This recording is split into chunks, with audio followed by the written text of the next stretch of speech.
Es el turno ahora de Pilar Ramón Pardo. Ella nos va a hablar de la amenaza y de la acción, de las oportunidades y los desafíos que presenta este problema desde las políticas de salud. Ella es asesora en resistencia a los antimicrobianos de la Organización Panamericana de la Salud, OMS. Es doctora en medicina, especialista además en medicina interna. Desde hace 15 años su carrera se ha desarrollado sobre todo en el ámbito de la salud pública internacional en África, en Asia y en América Latina, en torno a enfermedades infecciosas. Primero en Médicos del Mundo y desde 2002 con las organizaciones para las que colabora. Pilar, muchísimas gracias. Muchas gracias. Muy buenos días a todos y todas.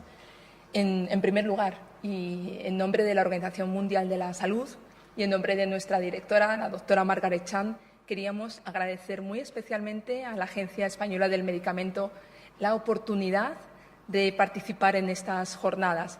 Pensamos que son claves y desde acá queremos agradecer esta oportunidad. Estoy hablando en nombre de la Organización Mundial de la Salud en Ginebra, pero también en nombre de la Oficina Regional de la OMS para Europa, que está basada en Copenhague, y a ellos hay que darles el crédito de la mayoría de las láminas de esta presentación. Pero mi trabajo se desempeña dentro de la Organización Panamericana de la Salud, que somos la Oficina Regional de la OMS para las Américas. De manera que al final les voy a incluir también algunas diapositivas, algunas láminas sobre la situación en la región de las Américas. Tiempo para la acción.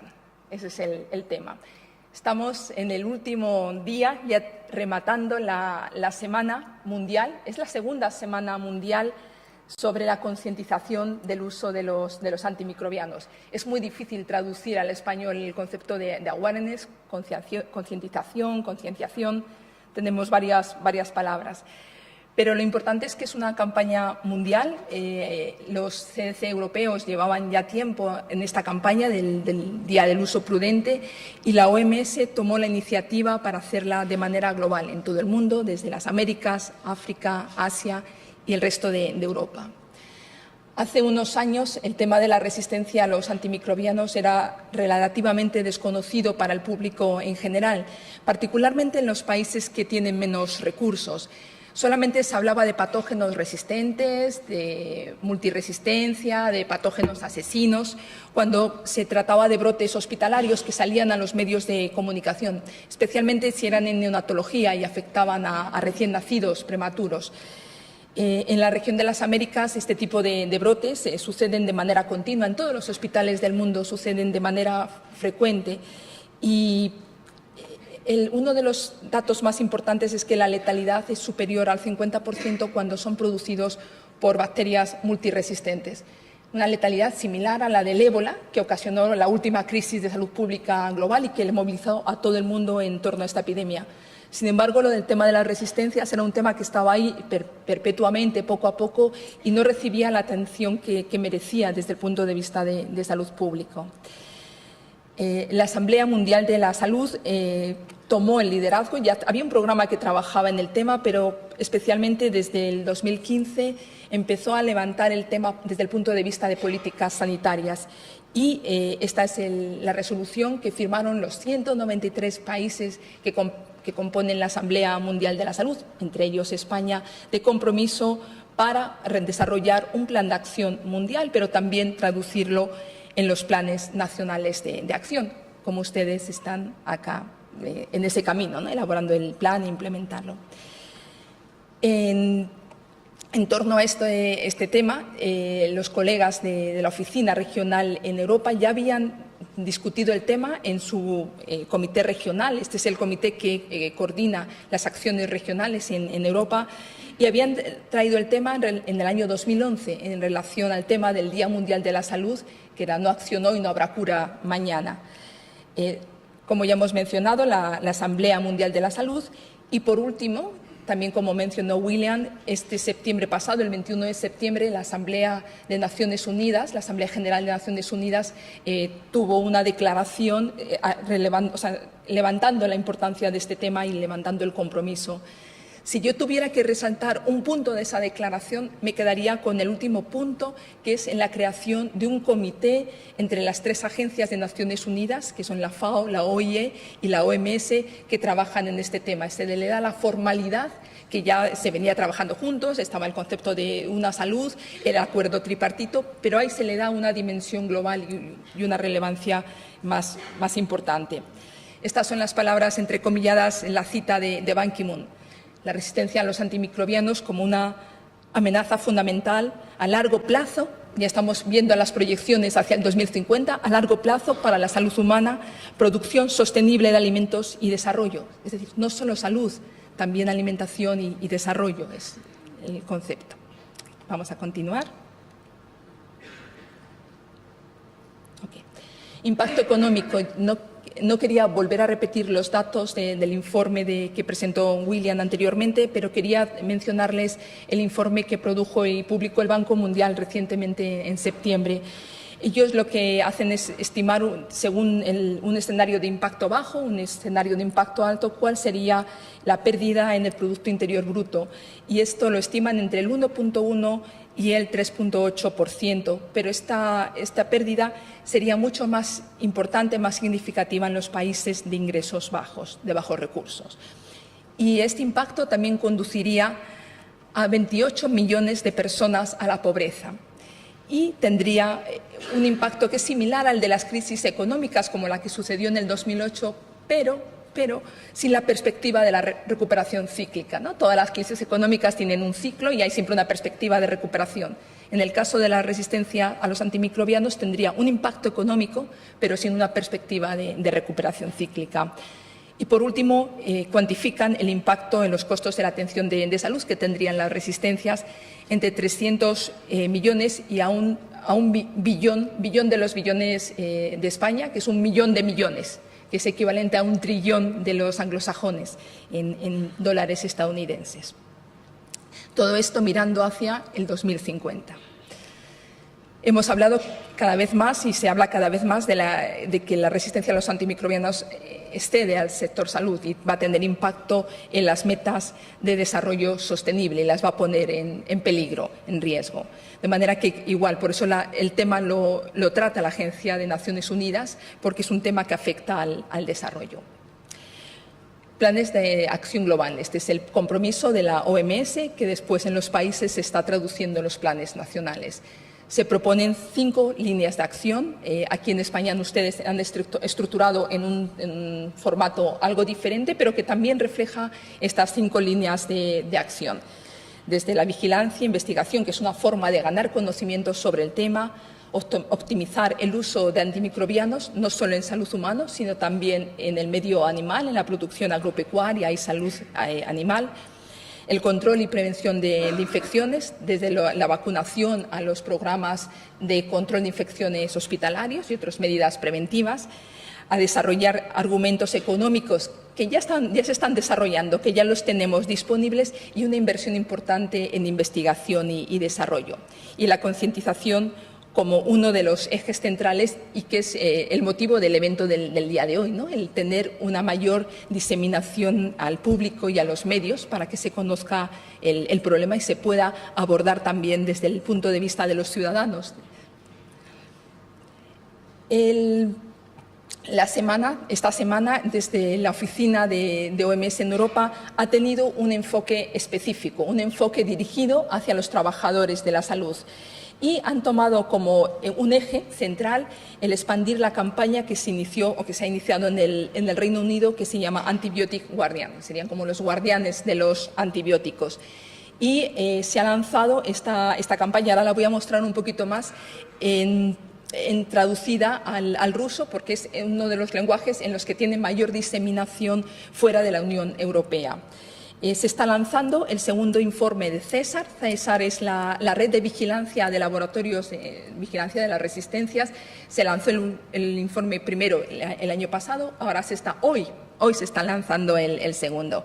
Y se apoya a las campañas en 19 países a través de presentaciones, contenidos en la web, diferentes materiales educativos y de diseminación, y eventos especiales en Estambul y Moscú. Estas son las acciones que tiene la oficina de la OMS para Europa.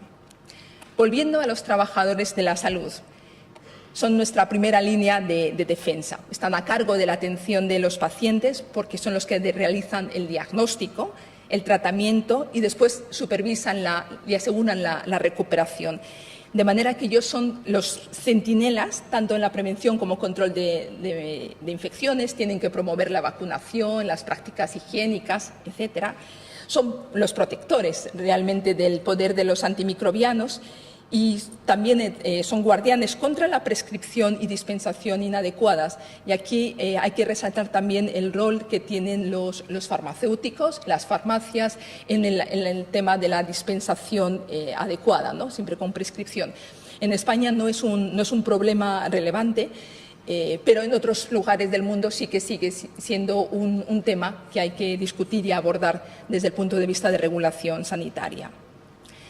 Los colegas de Euro están realizando la campaña centrada en las 3 P's de la presión sobre los trabajadores de salud, que muchas veces están presionados para la prescripción de antimicrobianos. Los padres, los pacientes, los mismos pacientes y la farmacéutica, ¿no? Y desde estos 3 ámbitos muchas veces los profesionales reciben la presión para prescribir el antibiótico. De manera que ahora mismo los documentos técnicos y los materiales intentan darle las herramientas a los trabajadores de salud para poder abordar de manera adecuada estos 3 ámbitos. Los prescriptores de antimicrobianos pueden hacer mucho para mejorar el uso apropiado. Deben de estar bien informados sobre la resistencia a los antimicrobianos, deben de saber cuándo prescribir, qué prescribir según las características del paciente, las tendencias de resistencias locales y cómo prescribir en términos de dosis y duración. Y también cómo comunicar esto al paciente para que siga el tratamiento que ha sido prescrito, ¿no? Tienen que ser parte de un equipo. Cada vez más se trabaja dentro de equipos multidisciplinarios en los que el microbiólogo, el farmacéutico, la enfermería, los médicos son parte de un equipo de atención hacia el paciente.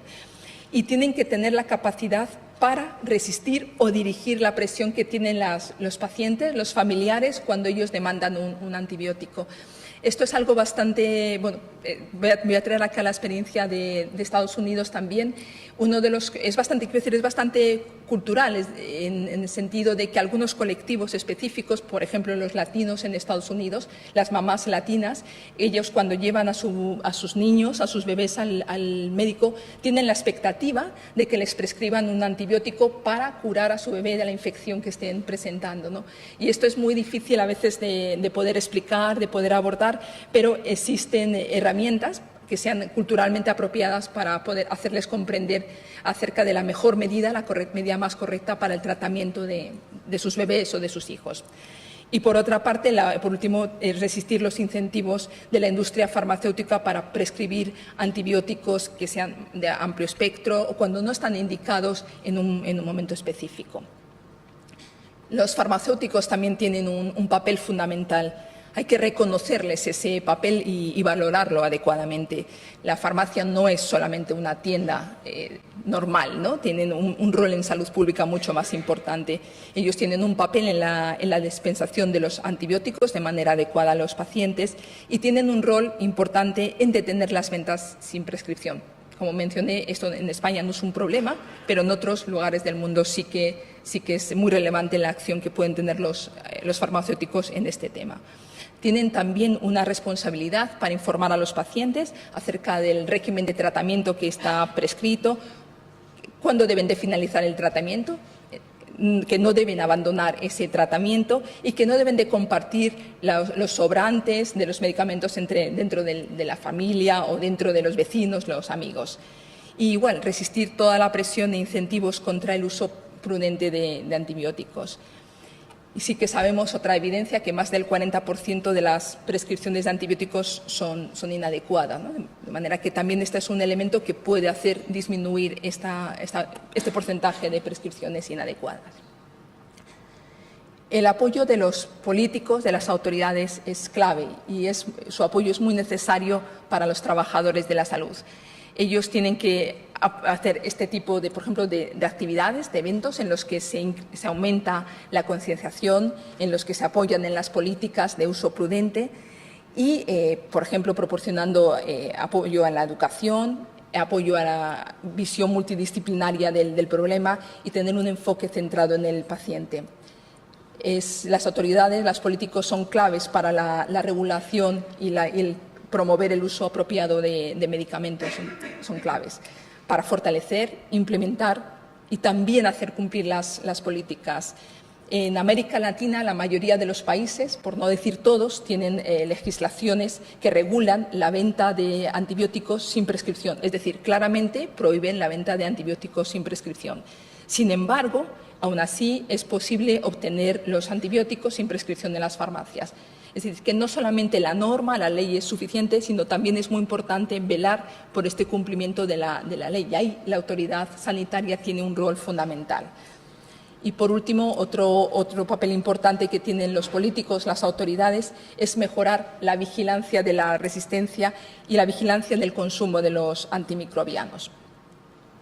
La OMS, en esta última campaña, ha lanzado una serie de herramientas, de prospectos que son fáciles de leer y de comprender acerca de lo que diferentes colectivos que trabajan como profesionales de la salud pueden hacer de manera muy concreta y específica para mejorar el uso prudente de antimicrobianos. Todos estos materiales están disponibles en la red y están en este momento disponibles en idioma inglés. Esta es la campaña que les mencionaba, a la que se adhirió la OMS, que es una campaña de Reino Unido, y lo que ha hecho la OMS ha sido hacer la traducción al ruso y diseminarla ampliamente. Es una campaña interactiva en la que proveedores de salud, profesionales de salud, se adhieren a la campaña y hacen un compromiso. Y los resultados son muy interesantes, ¿no? Por una parte, se tiene el conocimiento de cómo los profesionales de salud se comportan. Entonces, la mayoría de ellos afirma que se comportan en ese compromiso y seguramente estas metas irán incrementándose. Y muchos de los profesionales, la mayoría de ellos, cuando se adhieren a la campaña, adquieren un mayor sentido de responsabilidad profesional. También les comentaba el lanzamiento del segundo informe de César, el día hoy, de 18 de noviembre, en el que comentan los progresos de 19 países que participan en esta red. Tienen resultados más detallados de 7 países. Lo acompañan con los resultados de evaluación externa de calidad, que es, al fin y al cabo, lo que le da la validez a los resultados microbiológicos, y tienen algunos estudios y algunos mapas conjuntos con IARS, con la red que promueve el CDC europeo. La OMS está también implementando un sistema global de vigilancia de la resistencia a los antimicrobianos de manera estandarizada, de manera armónica a nivel mundial. El objetivo de esa metodología de vigilancia sería monitorear cuáles son las tendencias, el detectar las resistencias resistencias emergentes o mecanismos emergentes de resistencia y, por último, estimar la extensión y la carga de resistencia globalmente. Es un sistema que está centrado en el paciente y que es ciertamente está disponible en la página web, es accesible, los datos van a estar públicos y los países de manera individual se pueden sumar a este sistema. La OMS también está trabajando en mejorar el monitoreo del uso de antibióticos. Esta era una asignatura pendiente que teníamos desde hace años y es una herramienta fundamental para informar sobre los patrones locales de enfermedad, la tendencia de la resistencia y además promover políticas y buenas prácticas y además de alguna forma contribuir a tener guías de tratamiento locales. Lo que hace la OMS es desarrollar una metodología común que va a poder ser implementada después de una adaptación, claro, nacional en diferentes países del mundo, pero que finalmente va a proporcionar unos datos que sean comparables y que nos permitan tener una perspectiva global acerca del uso de antibióticos en el mundo. Investigación y desarrollo son otro de los pilares del plan estratégico. y de alguna forma se están haciendo alianzas en diferentes aspectos. Esta es una alianza en concreto que traigo que es de la OMS, con un grupo que trabaja se llama Drugs for Neglected Diseases y que tienen una iniciativa también para el desarrollo de nuevos medicamentos, de nuevos antibióticos, con una serie de características, ¿no? Que sean una colaboración público-privada y que tengan una posibilidad de acceso equitativo para todos y que se base en las prioridades de salud pública global. Okay. Voy a pasar ahora a cambiar el escenario hacia América Latina y el Caribe. Este plan global se traduce también en planes regionales y después en los planes nacionales. Y el propósito del plan, tanto el regional como el global, es muy claro, es disminuir el riesgo de infecciones resistentes que no tengan tratamiento. Y aquí sí que traigo a referencia el informe de Review on Antimicrobial Resistance del Reino Unido, con la proyección de que para el 2050 la resistencia a los antimicrobianos va a ocasionar 10 millones de muertes anuales, ¿no? Son más muertes que las que ocasionaría el cáncer en ese momento, ¿no? En Latinoamérica existe una red de vigilancia de la resistencia a los antimicrobianos, se llama RELABRA, está basada en aislamientos de laboratorios y proporciona datos desde el año 2000. De manera que tenemos una cierta idea acerca de los patógenos resistentes que circulan en la región y de la tendencia. Traigo un ejemplo de Staphylococcus aureus resistente a la meticilina, tanto en aislamientos comunitarios como hospitalarios, para que vean que esta tendencia creciente es casi inexorable, ¿no? Es importante. Y otro de los patógenos que más nos preocupa ahora mismo, que son las Klebsiella, que son resistentes a imipenem, que es el último recurso del tratamiento. Este es un problema creciente en Latinoamérica, en todo el mundo, ocasiona numerosos brotes hospitalarios y este es uno de los patógenos que tiene este 50% de letalidad.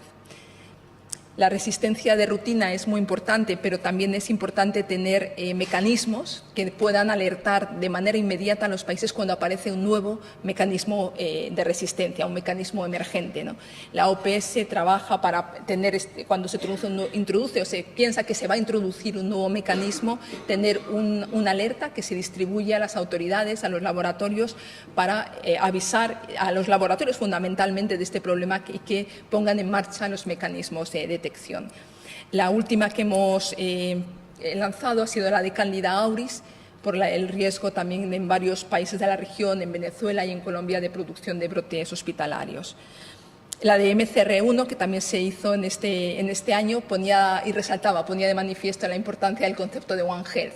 Este es un gen que codifica la resistencia a colistina. Colistina hasta ahora no se utilizaba mucho en humanos, pero sin embargo años atrás sí que era uno de los antibióticos que se utilizaba más en el medio animal. Algunas buenas noticias sobre los impactos en la regulación, en las ventas de antibióticos. Estos datos están analizados por el Instituto de Salud Pública de Cuernavaca, en México, donde tienen un grupo muy importante que trabaja en el monitoreo, en la investigación del consumo de antibióticos. Y ellos tienen los datos, se los analizaron. Vieron que la regulación tiene un impacto, tiene un impacto importante en disminuir sobre todo el consumo de penicilinas, que son los antibióticos que se prescriben más en atención primaria, no tanto en los que se utilizan en los hospitales. Y lo que vieron también a lo largo del tiempo es que este descenso, que había sido de manera drástica en el primer año, después poco a poco va incrementando otra vez este consumo. De manera que la conclusión de este artículo, de este estudio, era que no solamente la regulación es importante, sino que ha de ser acompañada por medidas, campañas continuas de educación de los profesionales, de concienciación de los consumidores, etcétera. Los programas de uso prudente de antimicrobianos, que también conocemos que están bastante desarrollados en España, para América Latina todavía es un desafío, es un terreno que hay que mejorar en la implementación. Existen las evidencias de su importancia, de sus efectos positivos en la contención de las resistencias, pero sin embargo falta que las autoridades se apropien de estos programas y los implementen a escala nacional. Hay algunas experiencias en algunos países, pero ya digo que queda todavía mucho por hacer y seguramente es una de las líneas de trabajo que vamos a abordar en los próximos años. La OPS apoya también a los países de la región para que desarrollen sus planes nacionales. En Latinoamérica y el Caribe, Canadá y Estados Unidos ya tenían desarrollado sus planes nacionales y están disponibles en la web. Es importante tener el compromiso político del más alto nivel en este desarrollo de los planes nacionales y definir el liderazgo, ¿no? Sabemos que es el concepto de una salud, pero cómo se va a trabajar, bajo qué entidad va a ser la responsabilidad de elaborar e implementar el plan. La OMS produjo unas herramientas que están siguiendo las líneas estratégicas y que los países analizan y adaptan según sus prioridades y sus capacidades de implementación. Y este trabajo se realizó en talleres multisectoriales. El primero fue en Lima, en mayo de este año, y el último en Trinidad y Tobago a mediados de octubre. Y eran equipos multidisciplinares muy interesantes. Realmente estuvimos entusiasmados por la participación del sector veterinario. Normalmente la OPS, nuestras contrapartes son los ministerios de salud. En algunas ocasiones trabajamos con los ministerios de agricultura, pero en esta ocasión fue increíble la respuesta que se obtuvo de los ministerios de agricultura, promoviendo sus participantes, designando a las personas adecuadas para participar en estos planes. También desarrollamos comunidades de práctica que son virtuales, en las que los diferentes participantes y representantes de los países intercambian experiencias, problemas y desafíos. Y por último, y muy importante también, es proporcionar el monitoreo al desarrollo de estos planes de acción y el apoyo específico a la implementación. En esta semana están saliendo unos cuestionarios a todos los países del mundo en el que se les pregunta acerca del grado de avance de desarrollo de sus planes de acción. Y esto no se hace por curiosidad, sino se hace porque hay que responder frente a la Asamblea Mundial de la Salud el próximo mes de mayo acerca de los avances en la implementación de estos planes, ¿no? De manera que esta información que se colecte después va a ser revertida a la Asamblea Mundial de la Salud. Y quería terminar invitándoles a todos y a todas a unirse al Global Twitter Chat, que está promovido por los CDC europeos y que la OMS se ha adherido a la campaña y la está promoviendo junto con otras instituciones, incluyendo los CDC de Estados Unidos. El hashtag es Antibiotic Resistance y desde la OPS empezaremos a tuitear a eso de las 2 de la tarde. Primero empieza CDC, después empezamos nosotros a las 2 de la tarde de América, que serían como las 9, 10 de la noche de aquí de Europa. Así que les invitamos a aquellos que tengan cuentas de Twitter que se sumen a la campaña. ¿Okay? Muchas gracias.